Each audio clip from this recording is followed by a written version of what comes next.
നമസ്കാരം. മലയാളി വാർത്ത ഇൻസൈഡിലേക്ക് സ്വാഗതം. ലോകം മുൾമുനയിൽ നിൽക്കുന്ന കാഴ്ചയാണ് നമുക്ക് മുന്നിൽ. ചർച്ചകൾ പരാജയപ്പെട്ടാൽ ഇറാൻ പിടിച്ചടക്കുമെന്ന ട്രംപിൻ്റെ പ്രഖ്യാപനം. മറുവശത്ത് ഒരു കരയുദ്ധം നേരിടാൻ 10 ലക്ഷം യുവാക്കളെ അണിനിരത്തി ഇറാൻ്റെ പ്രകടനം. ഇറാനെതിരെ അവസാന തിരിച്ചടി ഓപ്ഷനുകളിലേക്ക് അമേരിക്ക കടന്നിരിക്കുന്നു. ഹോർമുസ് കടലിടുക്കിലെ ദ്വീപുകൾ പിടിച്ചെടുക്കുക, ഇറാനിയൻ എണ്ണ കൊണ്ടുപോകുന്ന കപ്പലുകൾ തടയുക, 60% സമ്പുഷ്ടീകരിച്ച യുറേനിയം വീണ്ടെടുക്കുക, ഭരണകൂടത്തെ പൂർണ്ണമായും പുനഃപ്രതിഷ്ഠിക്കുക. ഇതാണ് അമേരിക്ക തയ്യാറാക്കിയിരിക്കുന്ന പദ്ധതി. ഇറാനുമേൽ അവസാന പ്രഹരത്തിനുള്ള തയ്യാറെടുപ്പിലാണ് ഇപ്പോൾ അമേരിക്ക. മറുവശത്ത് അനുരഞ്ജന ചർച്ചകൾ എന്ന പേരിൽ 10 ദിവസത്തേക്ക് ഊർജ കേന്ദ്രങ്ങൾക്ക് നേരെ ആക്രമണങ്ങൾ ഉണ്ടാവില്ല എന്ന് അമേരിക്ക പ്രഖ്യാപിച്ചു. എന്നാൽ അമേരിക്കയ്ക്ക് വിരുദ്ധമായി ഇപ്പോൾ ഇസ്രയേൽ അതിശക്തമായ ആക്രമണങ്ങൾ നടത്തുകയാണ് ഇറാനിൽ.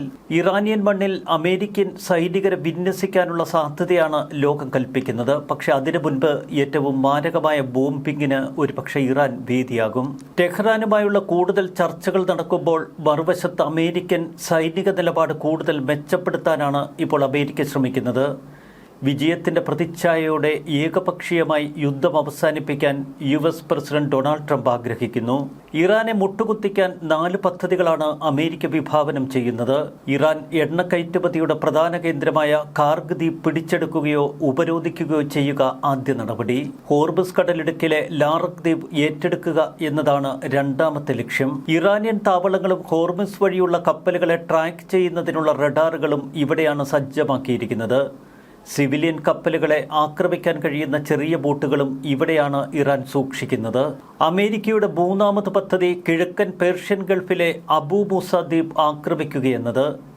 ഇത് ഗൾഫിൽ നിന്ന് പുറപ്പെടുന്ന കപ്പലുകളുടെ നിയന്ത്രണം ഇറാന് നൽകുന്നു. ഈ ദ്വീപും സമീപത്തുള്ള ഗ്രേറ്റർ ലെസർത്തും ദ്വീപുകളും ഇറാന്റെ കൈവശമാണ്. ഈ മേഖലയിൽ കുറെ കാലമായി US-ന്റെയും ഇസ്രായേലിന്റെയും പ്രധാന സഖ്യകക്ഷിയായ യുണൈറ്റഡ് അറബ് എമിറേറ്റ്സ് അവകാശവാദം ഉന്നയിക്കുന്നു. എല്ലാറ്റിനുമൊടുവിൽ ഇറാനിയൻ എണ്ണ കയറ്റുമതി ചെയ്യുന്ന കപ്പലുകൾ തടയുകയോ നിയന്ത്രണം പൂർണ്ണമായി ഏറ്റെടുക്കുകയോ ചെയ്യുക.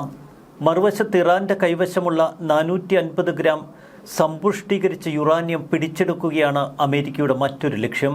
ഇറാനിലുള്ള ആണവ കേന്ദ്രങ്ങൾ പൂർണ്ണമായി ബോംബിട്ട് തകർക്കുന്ന പദ്ധതിയും അമേരിക്ക വിഭാവനം ചെയ്യുന്നു. കാർഗ് ദ്വീപ് പിടിച്ചെടുക്കാനുള്ള US നീക്കത്തിന് സാധ്യതയുള്ളതുകൊണ്ട് തന്നെ ഇറാൻ അവിടെ സൈനിക പ്രതിരോധം വർദ്ധിപ്പിക്കുകയാണ് എന്ന് US ഇന്റലിജൻസ് വൃത്തങ്ങൾ നൽകുന്ന റിപ്പോർട്ട്. കാർഗ് ദ്വീപ് പിടിച്ചെടുക്കണമെങ്കിൽ ഗണ്യമായ സൈനികരെ ആവശ്യമാണ് എന്ന് അമേരിക്ക കണക്കുകൂട്ടുന്നു. മാൻഹട്ടന്റെ 1/3 വരും കാർഗ് ദ്വീപ്. ഈ ലക്ഷ്യങ്ങൾ മുൻനിർത്തിയാണ് 82ാം എയർബോൺ ഡിവിഷനിൽ നിന്ന് 1000 പാരാട്രൂപ്പർമാരെയും 5000 മറൈൻമാരെയും ഗൾഫിലേക്ക് ഇപ്പോൾ US വിന്യസിച്ചിരിക്കുന്നത്. മറീനുകൾ കാർഗിനെതിരായ ആക്രമണത്തിൽ നിർണായക പങ്കുവഹിക്കും. ഇറാനിയൻ പാർലമെന്റ് സ്പീക്കർ ഇതിനിടയിൽ Xൽ ഒരു കുറിപ്പിട്ടു.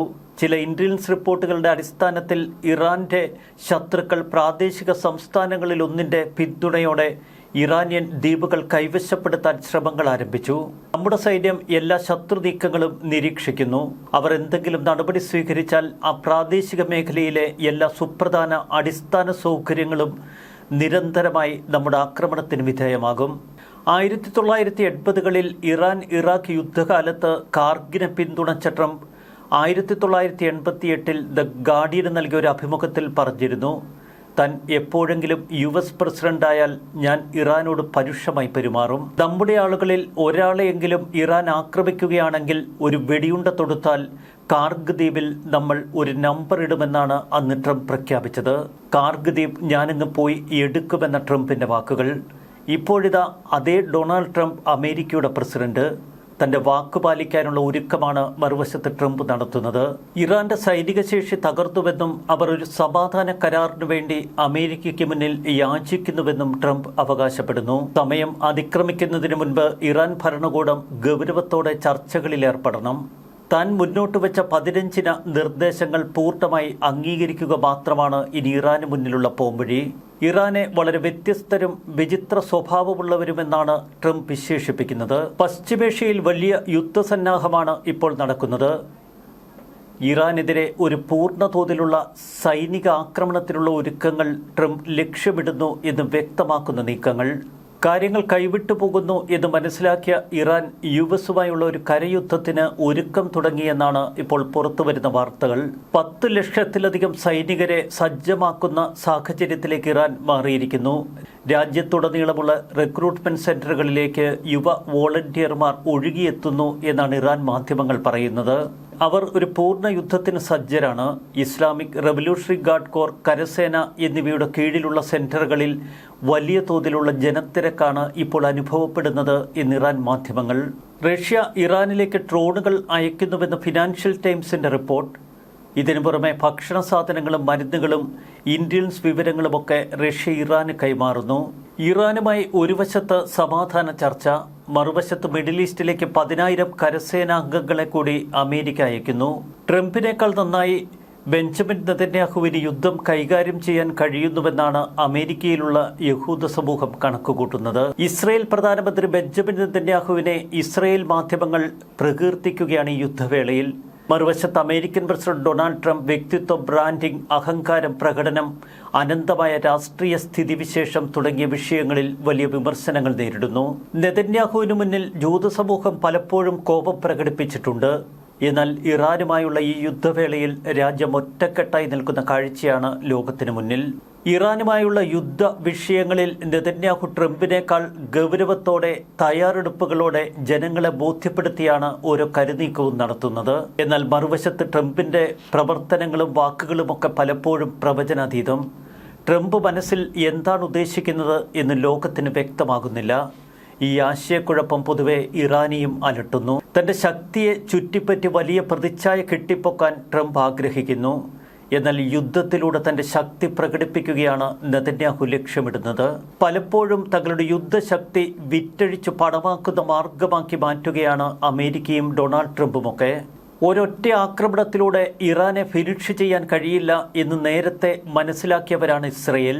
അതുകൊണ്ട് തന്നെ കൃത്യമായ ഇന്റലിജൻസ് പ്രവർത്തനം, സമയനിഷ്ഠ, ക്ഷമ, ധൈര്യം, ആക്രമിക്കാനുള്ള യഥാസമയം കാത്തിരിപ്പ് തുടങ്ങിയ കാര്യങ്ങളിലൊക്കെ ഇസ്രയേൽ മുന്നിട്ട് നിൽക്കുന്നു. ഇത്തരമൊരു പരീക്ഷണത്തിന്റെ പേരിൽ നെതന്യാഹു കൂടുതൽ ജനപിന്തുണയും നേടുന്നു. ആളുകൾ നെതന്യാഹുവിനെ കുറിച്ച് എന്ത് ചിന്തിച്ചാലും ഇറാന്റെ ശക്തി മനസ്സിലാക്കി തന്നെയായിരുന്നു ഇസ്രയേലിന്റെ ഓരോ പ്രഹരവും. അവർ ഒരിക്കൽ പോലും ഇറാനെ നിസ്സാരക്കാരായി കണ്ടില്ല. മറുവശത്ത് അമേരിക്ക പലപ്പോഴും ഇറാനെ പരിഹസിക്കുകയും അവരെ നിസ്സാരക്കാരായി കാണുകയും ചെയ്തു. യുദ്ധങ്ങൾ നടത്തുന്ന രീതിയിലും ട്രംപിനേക്കാൾ ഏറെ മെച്ചപ്പെട്ട നിലയിലാണ് നെതന്യാഹു. ബുദ്ധിശക്തി, ശത്രുലക്ഷ്യങ്ങളിൽ എത്തിച്ചേരൽ, ക്ഷമ, കൃത്യത എന്നിവയിൽ ഒരുപടി മുന്നിൽ നിൽക്കുന്നു. സേനയുടെ സംയോജനവും സൈനിക ഉദ്യോഗസ്ഥരുടെ തീരുമാനമെടുക്കൽ കഴിവുമൊക്കെ ഇസ്രയേലിനെ വേറിട്ട് നിർത്തുന്നു. യുദ്ധകാല സാഹചര്യങ്ങളിൽ സാധാരണക്കാരുടെ മരണനിരക്ക് പരമാവധി കുറയ്ക്കാനും ഇസ്രയേൽ ശ്രമിക്കുന്നു. ഇസ്രയേലിന്റെ ഓരോ നീക്കവും അതിനിർണായകമാണ്. റഷ്യയ്ക്കും ഇറാനുമിടയിലുള്ള കാസ്പിയൻ കടലിലെ സൈനിക കൈമാറ്റ പാത ഇക്കഴിഞ്ഞയാഴ്ച ഇസ്രയേൽ ശക്തമായി ആക്രമിച്ചിരുന്നു. ഇറാൻ ഭരണകൂടത്തിന്റെ രാഷ്ട്രീയ നിലനിൽപ്പിനെ സഹായിക്കുക എന്ന ലക്ഷ്യത്തോടെ റഷ്യ നടത്തുന്ന സഹായ പ്രവർത്തനങ്ങൾ നിയന്ത്രിക്കുകയാണ് ഈ ആക്രമണത്തിലൂടെ. ഏറ്റവും ശക്തമായ ആക്രമണമാണ് ഇന്നലെ ഇസ്രയേൽ നടത്തിയത്. ഇറാന്റെ നാവികസേനാ കമാൻഡർ അലി റേസ തക്സിരി കൊല്ലപ്പെട്ടുവെന്ന വാർത്ത ഇറാന് കൂടുതൽ നടുക്കം ചെലുത്തി. തീരദേശ നഗരമായ ബന്ദർ അബ്ബാസിൽ യുഎസും ഇസ്രയേലും നടത്തിയ സംയുക്ത ആക്രമണത്തിലാണ് ഇസ്ലാമിക് റവല്യൂഷണറി ഗാർഡ് കോർ നാവികസേനാ കമാൻഡർ അലി റേസ കൊല്ലപ്പെട്ടത്. ഹോർമുസ് കടലിടുക്ക് അടച്ചുപൂട്ടുന്നതിന് പിന്നിലെ പ്രധാനി അലി റേസ തക്സിരി ആയിരുന്നുവെന്ന് ഇസ്രയേൽ വ്യക്തമാക്കുന്നു. 2018 മുതൽ കമാൻഡറായി പ്രവർത്തിക്കുന്ന അലി റേസ അമേരിക്കയുടെയും ഇസ്രയേലിന്റെയും വധശ്രമങ്ങളിൽ നിന്ന് പലപ്പോഴും രക്ഷപ്പെട്ടിരുന്നു. ഗൾഫ് രാജ്യങ്ങൾക്ക് നേരെ മാത്രമല്ല, ഇക്കഴിഞ്ഞ ദിവസം തുർക്കിക്ക് നേരെയും ഇറാൻ ആക്രമണം നടത്തി. കരിങ്കടലിലൂടെ തുർക്കിയുടെ എണ്ണക്കപ്പൽ സഞ്ചരിക്കുമ്പോൾ ഡ്രോൺ ആക്രമണമാണ് നടന്നത്. 27 പേർ കപ്പലിലുണ്ടായിരുന്നുവെന്ന് തുർക്കി വ്യക്തമാക്കി. ഗൾഫ് മേഖലയിലേക്ക് തുടരെ മിസൈലുകൾ. അതിശക്തമായ ആക്രമണത്തിലൂടെ ഗൾഫ് മേഖലയിലുള്ള രാജ്യങ്ങളെ യുദ്ധമുന്നണിയിൽ അടുപ്പിക്കാതെ നോക്കുകയാണ് ഇറാൻ. അബുദാബിയിൽ ഇറാന്റെ മിസൈൽ ആക്രമണത്തിൽ 2 മരണമാണ് റിപ്പോർട്ട് ചെയ്തത്. മിസൈൽ അവശിഷ്ടം പതിച്ചുള്ള മരണങ്ങൾ. 3 പേർക്ക് ഗുരുതരമായ പരിക്കേറ്റു. യുഎസിന്റെ എല്ലാ നയതന്ത്ര നീക്കങ്ങളും പരസ്യമായി ഒരു വശത്ത് ഇറാൻ തള്ളിപ്പറയുന്നു. എന്നാൽ അമേരിക്കൻ പ്രസിഡന്റ് ആവർത്തിച്ചു പറയുന്നത് ഇറാൻ ഒരു സമാധാന കരാറിനു വേണ്ടി യാചിക്കുന്നുവെന്ന്. സമാധാന കരാർ ചർച്ചയുടെ മറവിൽ അമേരിക്ക നടത്തുന്നത് വലിയ സൈനിക നീക്കത്തിനുള്ള ഒരുക്കമാണോ? അതാണ് ലോകമിപ്പോൾ ആശങ്കയോടെ നോക്കിക്കാണുന്നതും. ന്യൂസ് ഡെസ്ക് മലയാളി വാർത്ത ഇൻസൈഡ്.